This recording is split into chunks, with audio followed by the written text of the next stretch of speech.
श्री सचिन पायलट जी, श्री रघु शर्मा जी, श्री भूपेंद्र सिंह राठौर जी, श्री श्यामलाल बैरवा जी, श्री समरवीर सिंह जी, मंच पर उपस्थित सभी कांग्रेस के नेता पदाधिकारी, मेरे प्यारे कार्यकर्ता भाइयों और बहनों, आप सबका इस सभा में बहुत बहुत स्वागत।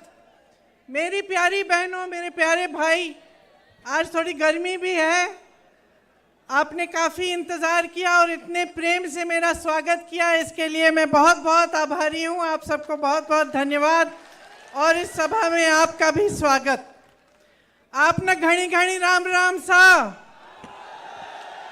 कासियान हो, अच्छे हो, मुस्कुरा रहे हो, खुश लग रहे हो। केकड़ाधीश बालाजी, लोक देवता देवनारायण भगवान जी, लोक देवता बाबा रामदेव जी, भगवान परशुराम जी, भगवान महावीर स्वामी जी, हजरत ख्वाजा फखरुद्दीन चिश्ती जी, वीर तेजा जी महाराज जी, इन सब महान आत्माओं को, भगवानों को, देवताओं को मेरा प्रणाम। तो देखिए, अभी त्योहार का समय था ना, अभी दिवाली हुई, तो त्योहार के समय हम सब क्या करते हैं? क्या करते हैं त्योहार के समय? हाँ, सफाई करते हैं, त्योहार के समय घर को साफ करते हैं, अच्छा खाने की चीज़ें बनाते हैं, मेहमान आते हैं हमारे घर, पूजा पाठ करते हैं हम। तो ये त्योहार का समय हम करते हैं। और जब कटाई का समय होता है तो क्या करते हैं? खेती में जाते हैं, सुबह से शाम तक काम करते हैं, कटाई करते हैं। तो चुनाव का समय आता है तो हम क्या करते हैं? क्या करना चाहिए हमें? सफाई। देखिए, चुनाव का समय होता है तो एक चीज़ तो आप कर ही रहे हैं, ऐसी सभाओं में जाते हैं हम और बड़े बड़े नेता आते हैं, अलग अलग पार्टियों की, उनकी बातें सुनते हैं, फिर उन बातों का हम अनुमान लगाते हैं कि भाई इन बातों में वजन है कि नहीं है, लगाते हैं कि नहीं। फिर हमें अपना अनुभव देखना चाहिए कि चुनाव का समय है, आगे भविष्य में 5 सालों के लिए क्या होगा हमारे प्रदेश में, हमारे प्रदेश में 5 सालों से क्या चल रहा है, इसका हम अनुमान लगाते हैं। हम देखते हैं कि भाई हमारा अनुभव क्या है, क्या हमारी तरक्की हुई है, क्या जो सरकार हमारी जो चल रही है उसने हमारे लिए अच्छे अच्छे काम किए हैं कि नहीं, इसका हम आकलन करते हैं। और हम जब ऐसी सभाओं में आप लोग आते हैं तो एक बात बहुत ज़रूरी है कि आप ध्यान से हमारी बातें सुने, चाहे हम हो चाहे भाजपा के नेता हो, ध्यान से हमारी बातें सुने और कोशिश करें इसका अनुमान लगाने का कि इन बातों में कुछ वजन है कि नहीं है कि नहीं। तो अभी हाल ही में मोदी जी आए थे राजस्थान, मैंने देखा उनका भाषण, कहने लगे कि ये कांग्रेस के नेता एक दूसरे को रन आउट करने में लगते हैं, ऐसा बोला उन्होंने। तो मेरे मन में ये बात आई कि भाई इनके बातों में तो कोई वजन ही नहीं है। हमारे सारे नेता, हमारे सारे कार्यकर्ता एकजुट होकर मजबूत बनके रणभूमि में उतरे हुए हैं। बल्कि इनको भाजपा की अपनी स्थिति देखनी चाहिए। इनकी स्थिति क्या है? बिखरी हुई है इनकी पार्टी।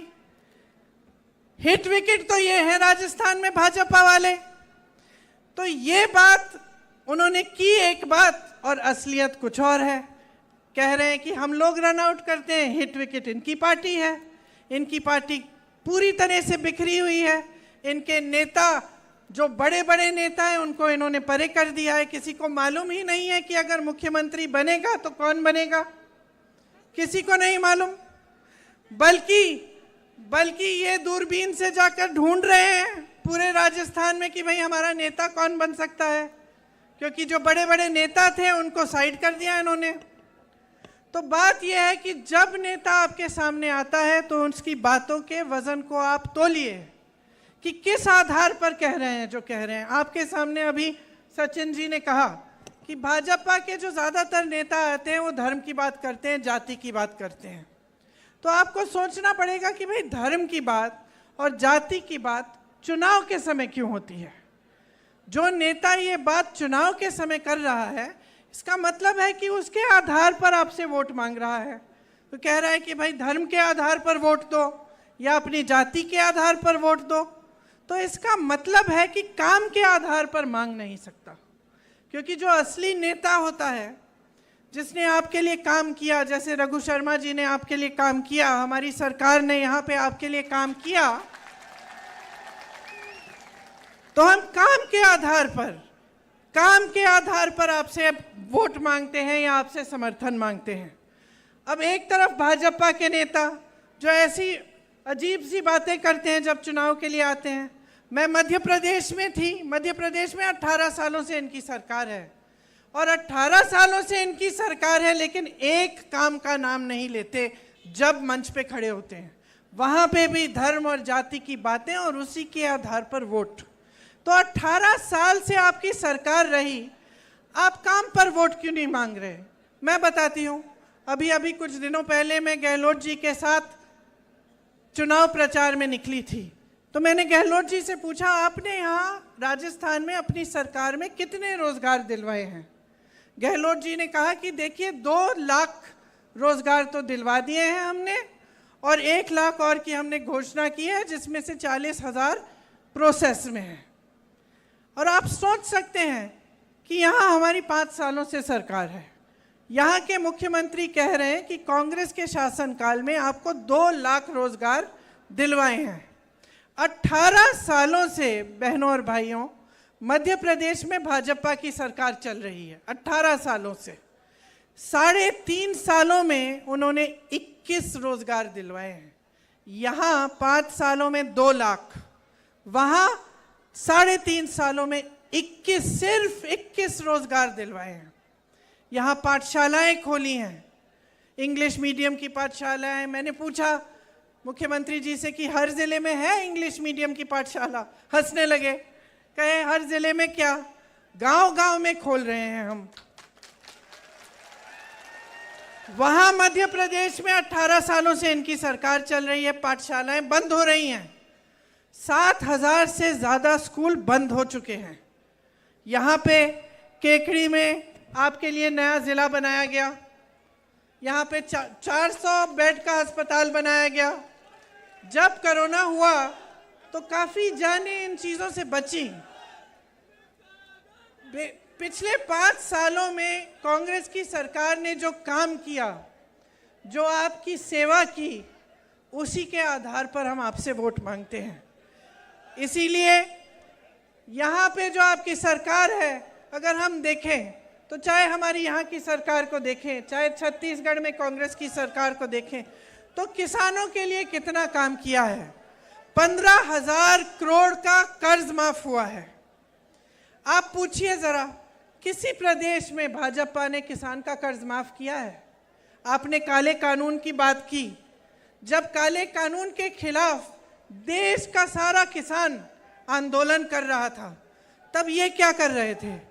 इनके मंत्री के बेटे किसानों को अपनी जीप के पहियों के नीचे कुचल रहे थे उत्तर प्रदेश में, और वही मंत्री इनके साथ मंच पे बैठा रहता था। जब वो काले कानून आए तब किसान की कोई सुनवाई हुई? 1 साल होने वाला था, किसान सड़क पे बैठा रहा।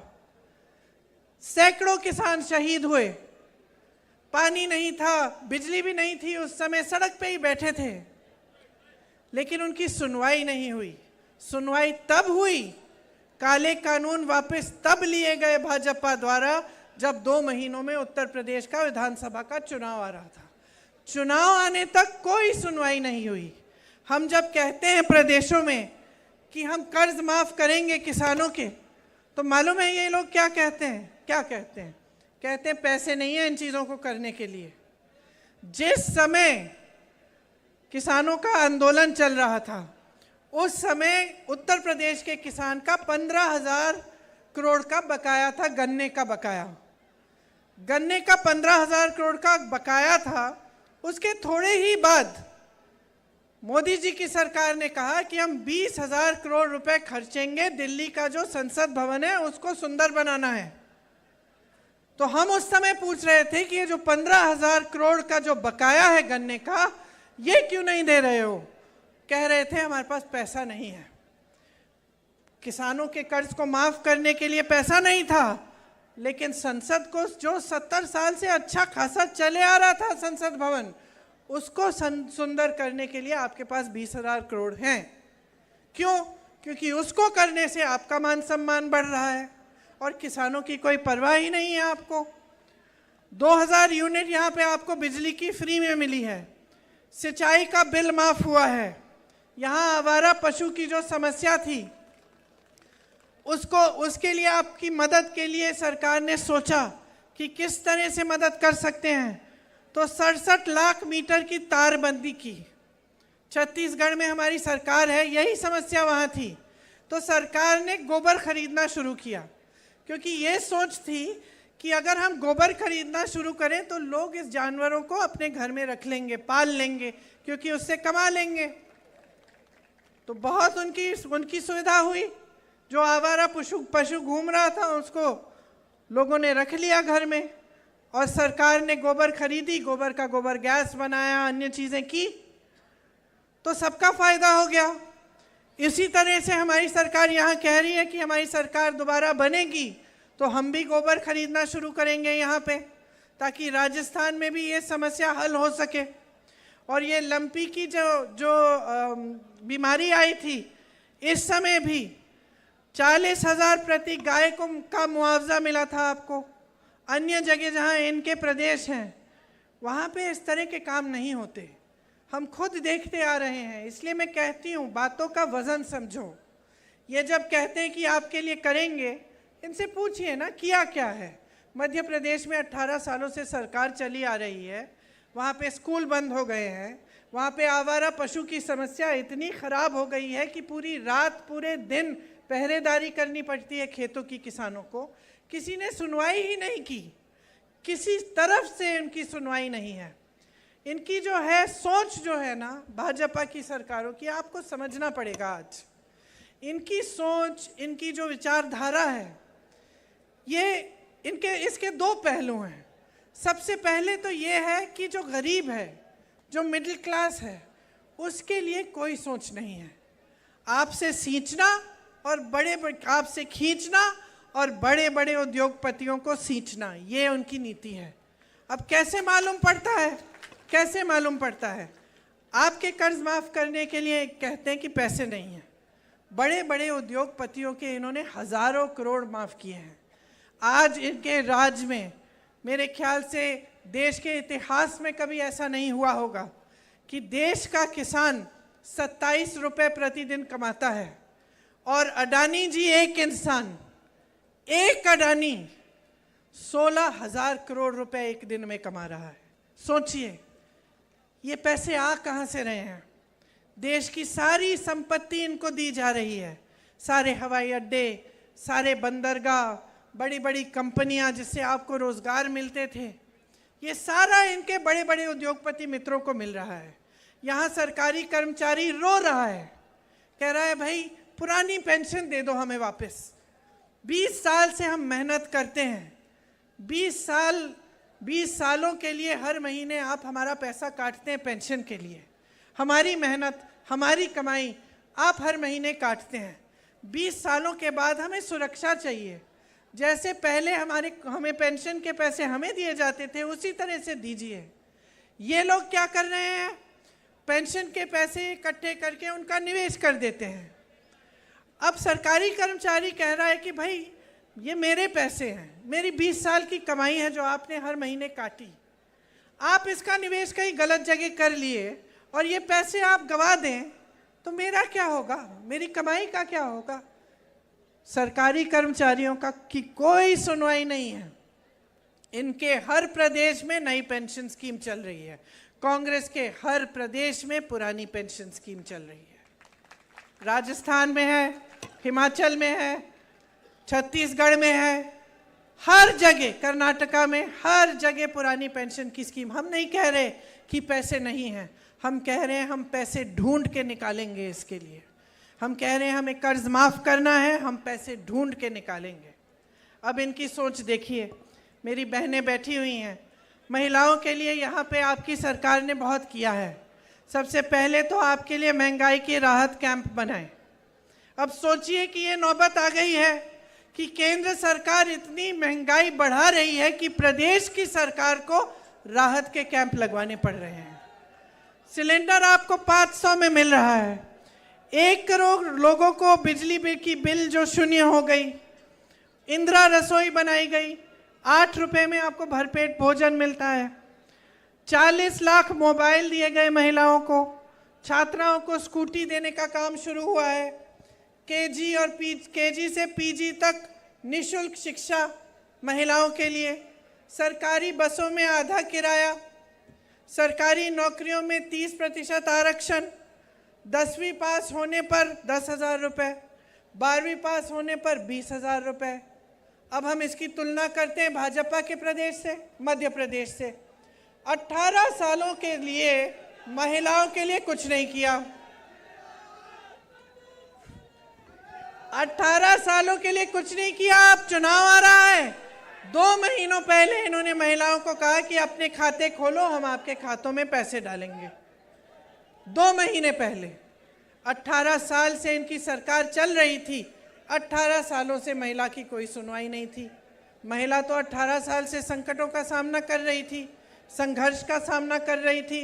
देखिए, चाहे महंगाई हो, चाहे समाज का बोझ हो, महिला ही उठाती है। महंगाई का सामना सबसे ज़्यादा महिला करती है। जिस दिन घर में दिहाड़ी नहीं आती, उस दिन महिला भूखी रहेगी, सबको बाकी सबको खिला के सोएगी। क्या बात है? बातें नहीं सुननी? फिर अब बोलूं? तो चाहे हम महिलाओं की बात करें, चाहे हम किसानों की बात करें, चाहे हम सरकारी कर्मचारियों की बात करें, चाहे हम छोटे, जहाँ यहाँ बहुत सारी छोटी दुकानें हैं, छोटे बिजनेस हैं। अब देखिए, आज देश की परिस्थिति क्या है, केंद्र की जो भाजपा सरकार है उसकी नीति क्या है, इसको समझते हैं हम। नीति ये है कि अडानी जी, अंबानी जी जैसे जो बड़े बड़े 5-6 उद्योगपति हैं, उनको देश की सारी संपत्ति सौंप देते हैं।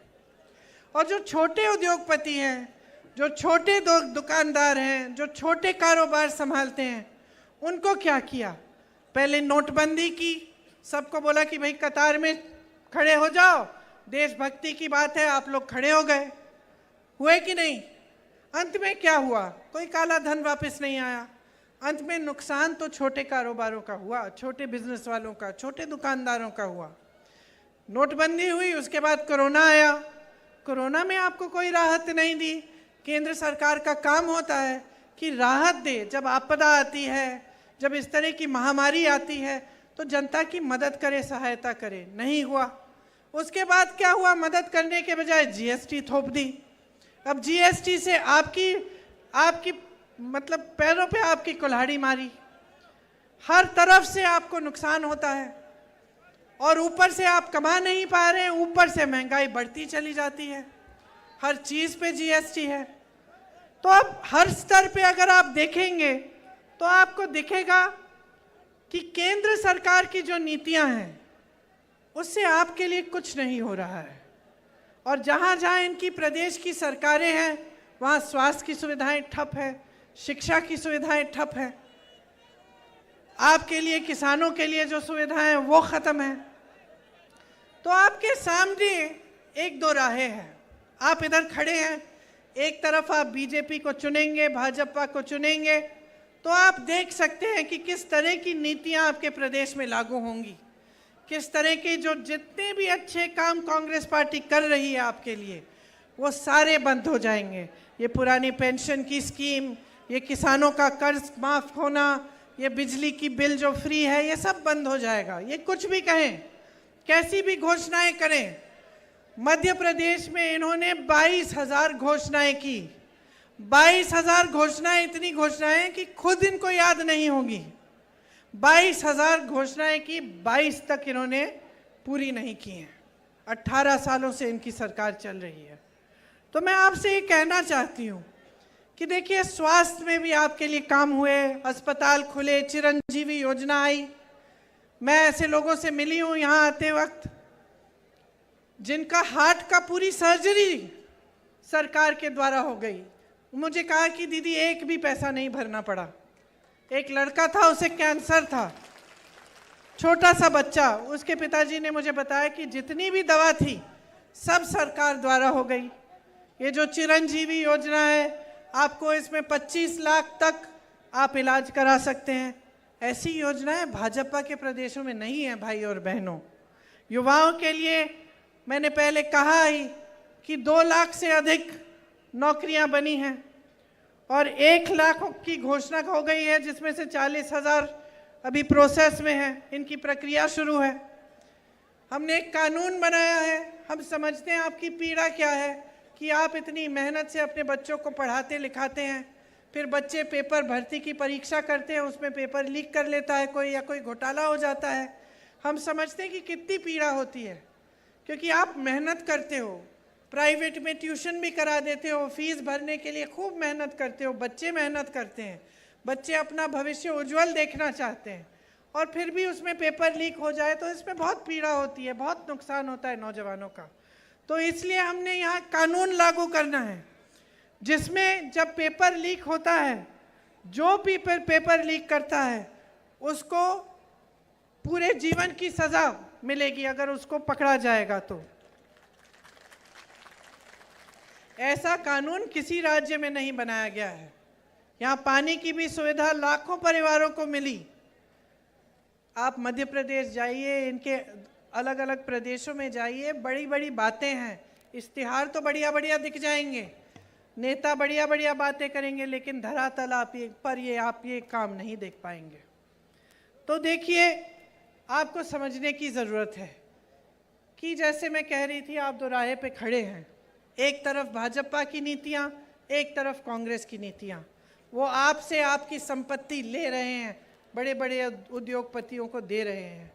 हम ये समझते हैं कि लोकतंत्र में सरकार की कोई संपत्ति नहीं है। हम समझते हैं कि सरकार की पूरी संपत्ति जनता की होती है। जहाँ जहाँ हमारी सरकारें हैं, हमारा प्रयास रहता है कि आपके जेब में आपके पैसे आएँ, चाहे वो किसानों के कर्ज माफ़ करने के ज़रिए हो, या फ्री में बिजली दिलवाने की, या फ्री में शिक्षा दिलवाने की, या फिर आपको रोज़गार दिलवाने की। ये सब बातें जो है, ये एक अलग तरह की राजनीति है। ये राजनीति ऐसी है जो ग्राम को, गांव को मजबूत करने वाली राजनीति है, आपके हाथों में शक्ति देने वाली राजनीति है। इसलिए जो हम अगली सरकार में जब हम कह रहे हैं कि अगर सरकार बनेगी तो हम कुछ गारंटी लाएंगे, वो भी हम इसी सोच से ला रहे हैं। एक तो ये जो OPS है, पुरानी पेंशन की स्कीम, इसको हम कानून द्वारा लागू करेंगे, मतलब कानूनी गारंटी होगी ये। दूसरा, 1 करोड़ परिवारों को 500 रुपये में सिलेंडर दिलवाएंगे। महिला मुखिया को 10,000 रुपये सालाना दिलवाया जाएगा, जो परिवार की महिला मुखिया होती है। 2 रुपये प्रति किलो गोबर को खरीदा जाएगा आपसे, मतलब कि वही जो हमने छत्तीसगढ़ में लागू किया यहाँ लागू होगा, ताकि ये जो आवारा पशु की जो समस्या है थोड़ी कम हो जाए। सरकारी कॉलेज में जो फर्स्ट ईयर के छात्र हैं उनको लैपटॉप और टैबलेट दी जाएगी। आपदा से पीड़ित जो परिवार हैं उनको 15 लाख तक फ्री बीमा मिलेगा, और अंग्रेजी मीडियम शिक्षा की सब छात्रों को गारंटी होगी। ये हम, अगर हमारी सरकार फिर से बनेगी तो ये हम गारंटी करते हैं कि ये चीज़ें हम लागू करेंगे। और जितनी भी स्कीम हमने चलाई हैं आपके लिए, जितने काम हमने 5 सालों में करके दिखाए हैं, वो काम हम निरंतर करते चले जाएंगे। भाजपा आएगी बहनों और भाइयों तो ये सब बंद हो जाएगा। गलत फहमी में मत पड़िए। आपको सिर्फ इनके प्रदेशों में देखना है कि क्या हो रहा है। आपको पता चलेगा कि जो इनकी नीतियां हैं ये जनता की कमर तोड़ रही हैं। महंगाई, बेरोजगारी आज चरम पे है, पूरे देश में लोग परेशान हैं। यहाँ से आप बाहर निकलेंगे तो आपको पता चलेगा कि इनकी जो नीतियां हैं उनसे बचा कर रखा है आपको राजस्थान की प्रदेश सरकार ने। महंगाई और बेरोजगारी का सामना करने के लिए आपको मजबूत बनाने का प्रयास किया है, और ये प्रयास बंद नहीं होगा। आपको अच्छी तरह समझना चाहिए कि जब ये सिलेंडर की बात करते हैं, सिलेंडर का दाम कौन तय करता है? प्रदेश की सरकार नहीं तय करती। सिलेंडर का दाम केंद्र की सरकार, मतलब भाजपा की मोदी जी की सरकार तय करती है। पेट्रोल डीजल का दाम कौन तय करता है? गहलोत जी की सरकार नहीं तय करती, ये मोदी जी की सरकार, भाजपा की जो है दिल्ली में, ये तय करते हैं। जीएसटी का पैसा कहाँ जाता है? ये प्रदेश की सरकार में नहीं जाता, जीएसटी का पैसा केंद्र सरकार को जाता है। तो ये सारे काम केंद्र सरकार के हैं। इनकी जिम्मेदारी थी कि पेट्रोल डीजल के दाम कम करें, इनकी जिम्मेदारी थी कि महंगाई पे रोक लगाएं, इनकी जिम्मेदारी थी कि ये जो सिलेंडर के बढ़ते जो हुए दाम हैं इनको रोकें। इन्होंने नहीं किया। आपको इससे बचाने के लिए यहाँ महंगाई के राहत कैंप लगवाए गए, सिलेंडर का दाम कम किया गया, किसानों को राहत दी, कर्ज माफ किए। ये सब आपको बचाने के लिए इनकी नीतियों से किया गया। इसीलिए आपको अच्छी तरह से समझना पड़ेगा कि आज जो परिस्थितियां हैं वो आप बदलना चाहते हैं, आप आगे बढ़ना चाहते हैं, या आप इन परिस्थितियों को ऐसे रखना चाहते हैं कि आपको राहत मिलते जाए, आपको की सहायता होती जाए। आज अगर आप सरकार बदलेंगे और आप भाजपा की सरकार लाएंगे तो आपका बहुत नुकसान होने वाला है, क्योंकि 10 सालों में अगर आप समझदारी से और विवेक से देख रहे हैं तो आप ये देख रहे हैं कि देश का जो अमीर है वो अमीर होता चले जा रहा है, देश का गरीब पिसता चले जा रहा है, किसान इतना परेशान है कि खेती में कमाई ही नहीं रही। तो जो परिस्थितियां आपके प्रदेश में हैं उनका सामना करने के लिए आपकी प्रदेश सरकार आपकी बहुत सहायता कर रही है। जो परिस्थितियां महंगाई की वजह से, बेरोजगारी की वजह से देश भर में लोग देख रहे हैं, वो आप अपने प्रदेश में नहीं चाहते। आप अपने प्रदेश में विकास चाहते हैं, तरक्की चाहते हैं। आपने देखा है कि किस तरह से अगर एक अच्छी सरकार हो जिसकी सही नीयत हो तो आपके लिए ऐसी तमाम योजनाएं, परियोजनाएं बनती हैं जिनसे आपकी सुविधा होती है। तो ध्यान से समझ लीजिए, आज जो राजस्थान में हो रहा है उसको रोकिए मत, आज जो काम चल रहा है उसको रोकिए मत, आज जो आपको सुविधाएं मिल रही हैं उन्हें रोकिए मत। अगर आप भाजपा में इस बार अपना वोट डालेंगे भाजपा के लिए और अपना विश्वास उनमें डालेंगे तो आपके साथ वही होगा जो मध्य प्रदेश की जनता के साथ हो रहा है। परेशान हो जाएंगे, पीड़ित रहेंगे और आपकी कहीं सुनवाई नहीं होगी। आपको समझदारी से, अपने विवेक से अपना वोट देना पड़ेगा। और देखिए, हम लोग कहते हैं कि लोकतंत्र है, इसका मतलब क्या होता है? आज़ादी की लड़ाई जब लड़ी तो किस लिए लड़ी? नेताओं ने अपने लिए तो नहीं लड़ी कि वो आज़ाद होंगे, आपके लिए लड़ी कि जनता आज़ाद होगी, जनता अपना शासन खुद करेगी, स्वराज जिसको कहते थे। इसका मतलब है कि गांव में मजबूती आएगी, आप सशक्त बनेंगे। और सबसे बड़ी चीज़ लोकतंत्र में आपको क्या दी गई? आपका वोट।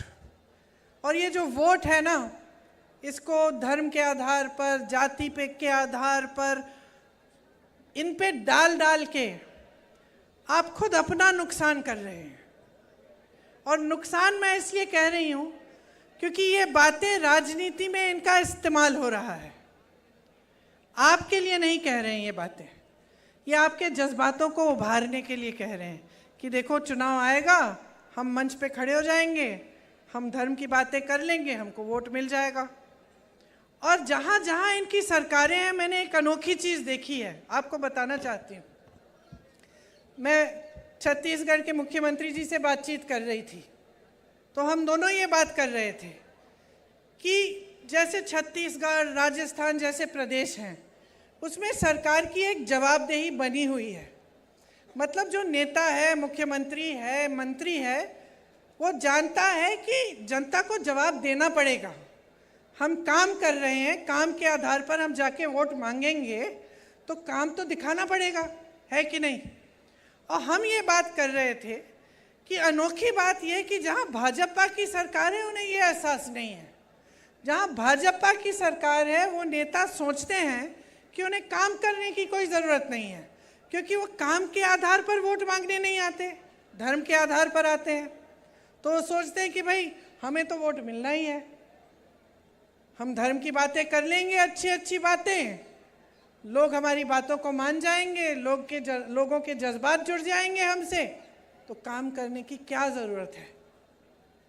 तो ये आज भाजपा के नेताओं की मन में जो है ये बात बैठ गई है, इनकी आदत बन गई है। ये इनको ये भी नहीं लगता कि आपके सामने आए तो आपके काम की बात करें। आपके प्रति जो जवाबदेही है ना, इनके प्रदेशों में ख़त्म हो गई है। तो मैं सिर्फ आपसे एक बात को कहना चाहती हूँ कि भाई जवाबदेही मांगो। आज कांग्रेस की सरकार ने आपके लिए काम करके दिखाया है, आपकी सहायता की है, आपको मदद मिली है। जितनी भी केंद्र सरकार की वजह से जो महंगाई बढ़ी, जो बेरोजगारी हुई, जो परेशानियां आई, आपकी सहायता करके प्रदेश की सरकार ने उनका सामना करने के लिए आपको मजबूत बनाया। इसीलिए जागरूक बनो, समझो कि ये जो सरकार है आपके लिए दिल से काम कर रही है, सही नीयत से कर रही है, और अपनी जागरूकता और विवेक से ही ये वोट डालो। एक बहुत बड़ी जिम्मेदारी है, इसको नकारो मत। कोई आकर फिजूल की बातें करे, आपके सामने इधर उधर की बातें करे, इनकी बात मत मानो, बहुत हो गया है। देश बिगड़ रहा है। 10 सालों से देश में केंद्र में इनकी सरकार चली आ रही है। 10 सालों से बार बार यही बातें, जैसे पायलट जी ने कहा, कभी भारत पाकिस्तान, कभी हिंदू मुसलमान, कभी धर्म, कभी जाति। इससे आपका नुकसान हो रहा है, सिर्फ इनका फायदा हो रहा है। सोच लीजिए, एक दूसरे को लड़ाने में कभी आपका फायदा नहीं होता, कभी किसी गरीब का फायदा नहीं होता। लड़ाइयाँ झगड़े होते हैं, घृणा होती है, समाज में फूट फैलती है, तो आपका नुकसान होता है। आपने कभी देखा है कि किसी नेता का नुकसान हुआ? आपने कभी देखा कि कोई दंगा हो गया और उसमें नेता का नुकसान हो गया, उसका कुछ खराब हो गया, उसको चोट आ गई, उसके बच्चों को चोट आ गई? कभी देखा है? कभी नहीं, कभी नहीं। तो समझ लो कि इन बातों से नुकसान हो रहा है आपका। राजनीति होनी चाहिए आपके विकास के लिए, सीधी सी बात है। नेता का कोई धर्म नहीं होता, नेता का धर्म होता है सेवा करना। यही सबसे बड़ा धर्म होता है नेता का। हमारे देश में हम सब धार्मिक लोग हैं, सबके दिल में धर्म है, ऐसा नहीं है कि किसी के में नहीं है। चाहे किसी भी धर्म के हों, चाहे हम हिंदू हों, मुसलमान हों, ईसाई हों, बौद्ध हों, कुछ भी हो, अपने धर्म को हर हिंदुस्तानी मानता है और उसकी श्रद्धा है उसके प्रति। लेकिन राजनीति में नेता को ये समझना पड़ेगा कि उसका सबसे बड़ा धर्म देश सेवा, जनता की सेवा है, और ये समझाना आपका काम है। अब आपने 10 सालों से देख लिया, बड़े बड़े आप इश्तिहार देखते हैं, ऐसा लगता है कि देश बहुत तरक्की कर रहा है। तो ठीक है, देश तरक्की कर रहा है, तो भाई तुम तरक्की क्यों नहीं कर रहे हो? अगर देश तरक्की कर रहा है तो गरीब तरक्की क्यों नहीं कर रहा है? तरक्की कांग्रेस के प्रदेशों में आ रही है क्योंकि कांग्रेस की सरकारों की नीतियां आपके लिए, गरीबों के लिए हैं। आप बाहर जाएं, भाजपा के प्रदेश में तो देखिए, देश की नीतियां देखिए केंद्र सरकार की, तो आपको पता चलता है कि क्या हो रहा है देश में। तो ये सब बड़ी लंबी बातें की हैं मैंने, लेकिन मेरी आशा है कि आपने ध्यान से सुनी ये बातें और इनके आधार पर आप वोट डालोगे। अगर आप सोच समझ के अपना वोट डालोगे तो आपका वोट कांग्रेस को ही जाएगा इस चुनाव में। भाजपा को जिता के गलती मत करिए। इनको वैसे भी मालूम है कि हारने वाले हैं। आपने कहा मध्य प्रदेश में, छत्तीसगढ़ में, जहां जहां पोलिंग हुई है वहां वहां दावे के साथ हम कह सकते हैं कांग्रेस की सरकार बन रही है। और कांग्रेस की सरकार इसलिए बन रही है क्योंकि कांग्रेस ने काम करके दिखाया है। कांग्रेस ने दिन रात आपके लिए एक करके दिखाया है। गहलोत जी का कहना है कि आप मांगते मांगते थक जाओ, मैं देते देते नहीं थकूंगा। और हम करना चाहते हैं आपके लिए। रघु शर्मा जी को आप जानते ही हैं, मुझे नहीं मालूम था कि पहलवान भी थे।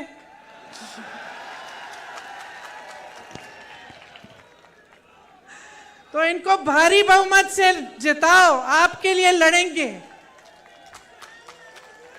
जितना काम कर सकते हैं आपके लिए करके दिखाएंगे। आप सबको बहुत बहुत धन्यवाद, बहुत ध्यान से आपने मेरी बातें सुनी। जय हिंद।